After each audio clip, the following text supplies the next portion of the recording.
महाभारत काल में भीम को अपने शौर्य पे इतना अहंकार हो गया था।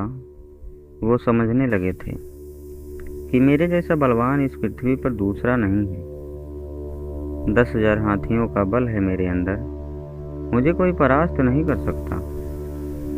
लेकिन भगवान तो अपने सेवकों के अंदर किसी भी प्रकार का अहंकार नहीं रहने देते।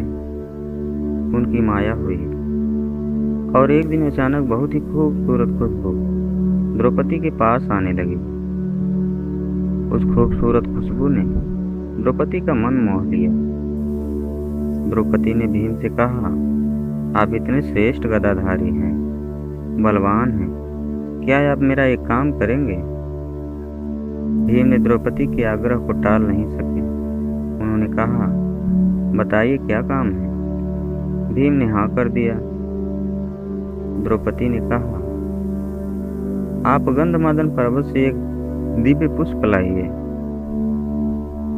जो मुझे अपने केशों पर सजाना है। आप समर्थ हैं, ला सकते हैं। उन्होंने अपनी गदा उठाई और चल दिए, मदमस्त होकर एक हाथी की तरह। भीम ने कभी गदा को एक कंधे पर, कभी दूसरे कंधे पर रखते थे। बेफिक्र होकर पर्वत की ओर बढ़ रहे थे और मन ही मन सोच रहे थे कि जल्द से जल्द पहुंचूं और दिव्य पुष्प द्रौपदी को लाकर दूंगा और वो प्रसन्न हो जाएगी। लेकिन अचानक उनके बढ़ते कदम रुक गए। उन्होंने देखा, रास्ते में एक वानर बैठा है जो बहुत ही बूढ़ा और कमजोर है, जो अपनी पूंछ को रास्ते में बिछा रखा है, जिससे रास्ता रुक गया है। पूंछ हटाए बिना तो आगे बढ़ा नहीं जा सकता, क्योंकि कोई भी व्यक्ति किसी को लांग कर मार्ग नहीं, बल्कि मार्ग की बाधा को हटाकर आगे बढ़ता है। भीम ने कहा, हे वानर, अपनी पूंछ को मार्ग से हटाओ और हमें जाने दो। वानर ने कहा, मैं तो बहुत ही बूढ़ा और कमजोर हूँ, तुम खुद ही अपने मार्ग से मेरी पूंछ को हटा दो और चले जाओ। भीम को क्रोध आ गया।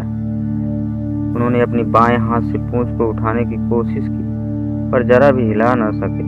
फिर दाएं हाथ से, अंत में अपनी गदा को जमीन पर रखा और दोनों हाथों से पकड़कर उठाने लगे, लेकिन उठा नहीं पाए। उनकी पूरी तरह से अहंकार टूट चुका था।